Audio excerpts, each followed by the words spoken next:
প্রিয় দর্শক, আপনাদেরকে আমন্ত্রণ জানাচ্ছি বেঙ্গল ইসলামী লাইফ ইন্স্যুরেন্স লিমিটেড এর আজকে ভবিষ্যৎ প্রজন্মের যে ফান্ড ক্রিয়েট কিভাবে করতে হবে, ইন্স্যুরেন্সের উপরে কিভাবে স্বাবলম্বী হওয়া যায় কাজ করে, সেই বিষয়ের উপরে আজকে একটি সেমিনার ঢাকা মহানগর উত্তর রূপনগর থানাধীন এলাকায় বেরিবাদ সংলগ্ন বিজি প্লেস যে রিসর্ট, এই রিসোর্টে আজকে এই কনফারেন্স কিছুক্ষণের মধ্যে শুরু হবে। সেই কনফারেন্স দেখার জন্য আমন্ত্রণ জানাচ্ছি। দুই একজনের সাথে একটা কথা বলছি আজকের এই কনফারেন্স নিয়ে। আমাদের ম্যানেজার হচ্ছে এবং কোম্পানি যারা অর্গানাইজার জানে। আর আমাদের নতুন জন্য আমাদের মেসেজ হচ্ছে, আমরা যারা এই বেঙ্গল ইসলামী লাইফ তারা যারা কাজ করছি, তারা ভালো কিছু করবে এবং আমাদের মূল ফোকাস হচ্ছে হেলথ ইন্স্যুরেন্স। তো আমাদের আমার সাথে যারা কর্মী যারা আছে তাদের আমাদের বলবো, তোমাদের যারা আত্মীয় স্বজন যারা আছে তাদের তোমরা এই সংগঠন দেওয়া, আমাদের এখানে একটা যাতে হেলথ কভারেজ তারা চলে আসে। ধন্যবাদ। আমরা এখানে কাজ করে প্রতি বছর আমরা দেশ বিদেশ প্রচুর ঘুরতে পারি, স্বাচ্ছন্দ্যে আমরা বেড়াতে পারি, যখন ইচ্ছা তখনই আমরা কাজে যেতে পারি, ইচ্ছে হলে আমরা ঘরে ঘুমিয়ে থাকতে পারি।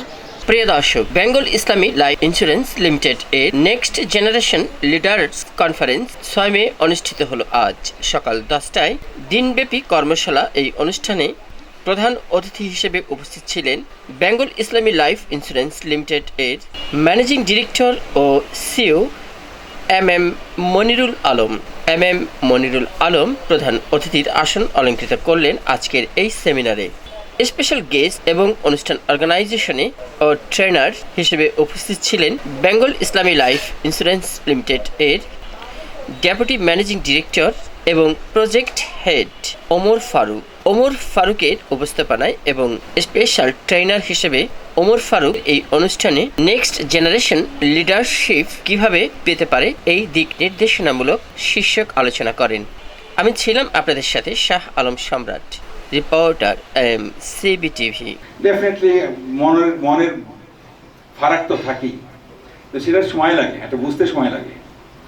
এখানে যখন আমি জয়েন করেছিলাম অনেক পুরনো লোকজন ছিল, অনেকে মনে করেছে যে ইউনুস ছিল তো সেই সময়, কিন্তু ও জানে যে অনেক আমি জয়েন করার সঙ্গে সঙ্গে বেঙ্গল থেকে তখন এনআরবি গ্লোবাল ছিল, অনেক লোকজন চলেই গেল যে স্যার ইংলিশ মিডিয়ামের টিচার, আমি তো বাংলা মিডিয়ামের ছাত্র, কেমনে স্যারের সঙ্গে কাম করবো, তার আগেই সরে পড়ি। কথা বুঝতে পেরেছেন?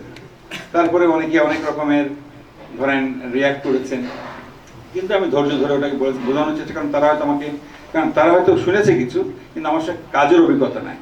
তো শোনা এবং কাজের ভিতরে তো ফারাক থাকতে পারে, ওদেরকে বুঝিয়েছে এবং সেই টিম নিয়েই তো আমি কাজ করছি। হ্যাঁ, আমাদের কিছু নতুন টিম আসছে, বা পুরনো টিমও আছে আমাদের, তো পুরনো নতুন মিশ্রণে কাজ করছি। কারণ আমরা আমরা বলি যেটা সবসময় বলি, এটা এমন একটা পেশা, কাউকে ল্যাং মারতে লাগে না। আপনি আপনার মেধা দিয়ে আপনার টিম তৈরি করে এগিয়ে যাবেন এবং আপনার সীমা তো অসীম। কত লোককে রিক্রুট করবেন, কত বড় টিম তৈরি করবেন, কেউ কাউকে তো লিমিট করে দিই না আমরা।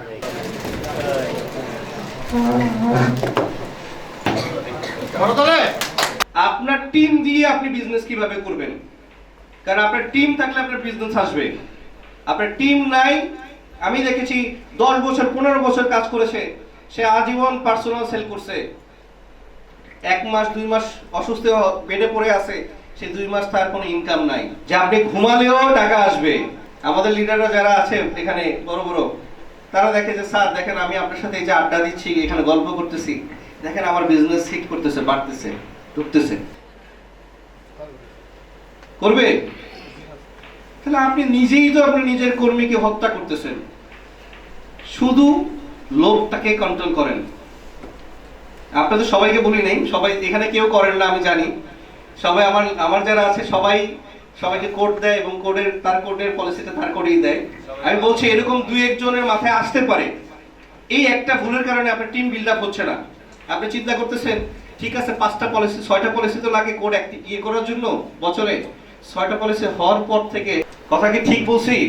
আজকে থেকে যাব, আজকে কয়েকটা কমিটমেন্ট দিব তাকে, এবং এই কমিটমেন্ট গুলো আমি একদম টাইমলি সঠিক সময়ে আমি তাকে পরিপূর্ণভাবে রাখবো।